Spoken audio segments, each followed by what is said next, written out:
Medina की वो रात बेहद सुकून भरी थी। आसमान साफ था, चांद पूरी रोशनी से चमक रहा था। उस छोटे से शहर में एक घर था जहां अल्लाह का एक नेक बंदा हजरत उमर बिन अब्दुल अजीज रह रहे थे। वो इस्लामी तारीख के ऐसे खलीफा माने जाते हैं जिन्होंने इंसाफ, ईमानदारी और सादगी की सबसे ऊंची मिसालें कायम की। हजरत उमर बिन अब्दुल अजीज खलीफा बनने से पहले भी एक पढ़े लिखे, समझदार और दीनदार इंसान थे, लेकिन जब उन्हें खलीफा बनाया गया तब उनकी असल परीक्षा शुरू हुई। खलीफा बनने की रात जब सब लोग खुशियां मना रहे थे, तब हजरत उमर अपने कमरे में अकेले बैठकर रो रहे थे। किसी ने पूछा, ए अमीरुल मोमिनीन, आज तो आपको खुशी मनानी चाहिए, आप रो क्यों रहे हैं? उन्होंने जवाब दिया, मुझे इस भारी जिम्मेदारी का एहसास हो गया है। अब हर भूखा, हर बेसहारा, हर मजलूम का हिसाब अल्लाह ताला मुझसे पूछेगा। अगर कोई शख्स मेरी रियासत में भूखा सोया तो मैं कैसे जवाब दूंगा अपने रब को? ये जवाब सिर्फ उनके दिल की हालत नहीं, बल्कि उनके पूरे खलीफत के द्वार का आईना था। हजरत उमर बिन अब्दुल अजीज ने खलीफा बनने के बाद सबसे पहला काम ये किया कि अपने लिए तय की गई आलीशान तनख्वाह और शाही खर्चे को ठुकरा दिया। उन्होंने सरकारी खजाने से अपने लिए कुछ भी लेना मुनासिब नहीं समझा।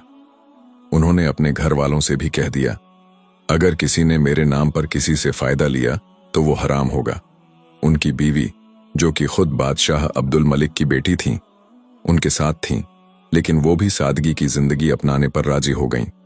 हजरत उमर ने अपने घर से सारे कीमती जेवर, कपड़े और सामान को इकट्ठा किया और उसे सरकारी खजाने में जमा करवा दिया। एक बार की बात है, एक रात हजरत उमर अपने कमरे में कुरान की तिलावत कर रहे थे। उनकी बीवी ने देखा कि वो रो रहे हैं। उन्होंने पूछा, ऐ मेरे शौहर, क्या बात है? उन्होंने जवाब दिया, मैंने अल्लाह की एक आयत पढ़ी जिसमें बताया गया है कि जो लोग दूसरों के हक मारते हैं उन पर अल्लाह का अजाब बहुत सख्त होता है। मैं डर गया हूं कि कहीं मेरे फैसलों की वजह से कोई इंसाफ से महरूम न रह जाए। वो रात भर जागते, अपने मुल्क के हर कोने का हाल पूछते, हर हाकिम से रिपोर्ट मंगवाते। उन्होंने हर सूबे में ईमानदार और नेक अफसर तैनात किए ताकि गरीबों का हक उन्हें वक्त पर मिले। एक दिन उनके पास मिस्र से एक खत आया जिसमें लिखा था, एक गरीब औरत का बेटा स्कूल नहीं जा सकता क्योंकि उसके पास कपड़े नहीं हैं।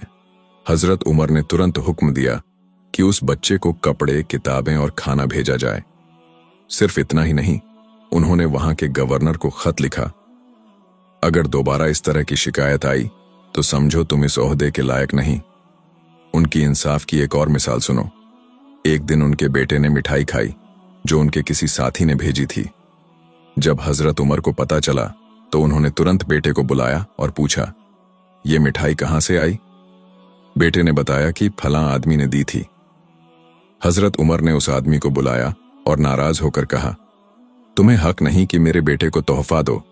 क्या तुम चाहते हो कि मेरे दिल में तुम्हारे लिए झुकाव पैदा हो? ये रिश्वत के बराबर है। और उन्होंने मिठाई के बदले में उतनी ही कीमत सरकारी खजाने में जमा करवा दी।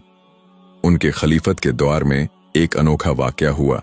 कई इलाकों में जकात देने वाला कोई नहीं मिल रहा था, यानी लोग इतने खुशहाल हो गए थे कि कोई गरीब जकात लेने वाला नहीं बचा था। ये इस्लामी हुकूमत की सबसे बड़ी कामयाबी थी।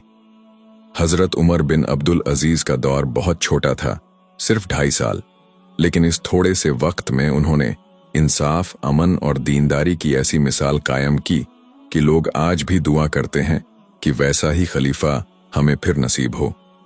उनकी मौत भी बहुत रहस्यमयी थी। कहा जाता है कि जब जालिमों को लगा कि अगर हजरत उमर और जिंदा रहे तो उनकी अपनी ताकतें खत्म हो जाएंगी, तो उन्होंने चुपचाप जहर दिलवा दिया।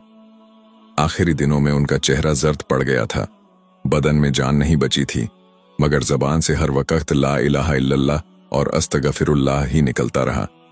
मरते वक्त उन्होंने अपने बेटे का हाथ पकड़ा और कहा, बेटा, अल्लाह से डरो, कभी किसी का हक मत मारना। दुनिया फानी है मगर अकीबत हमेशा की है। उनकी मौत के बाद जब लोगों ने उनका घर देखा तो उसमें कोई खजाना नहीं मिला, कोई शाही सामान नहीं मिला, बस एक पुराना कुरान, एक चटाई और एक मिट्टी का सुराही मिला जिसमें वो पानी पीते थे। उनकी ये जिंदगी हमें सिखाती है कि असली ताकत तख्त में नहीं होती, बल्कि दिल में अल्लाह का डर और इंसाफ का जज्बा हो तो इंसान दुनिया में भी कामयाब होता है और आखिरत में भी। आज भी जब कभी कोई नेक हुकूमत की बात होती है तो हजरत उमर बिन अब्दुल अजीज का नाम सबसे ऊपर लिया जाता है।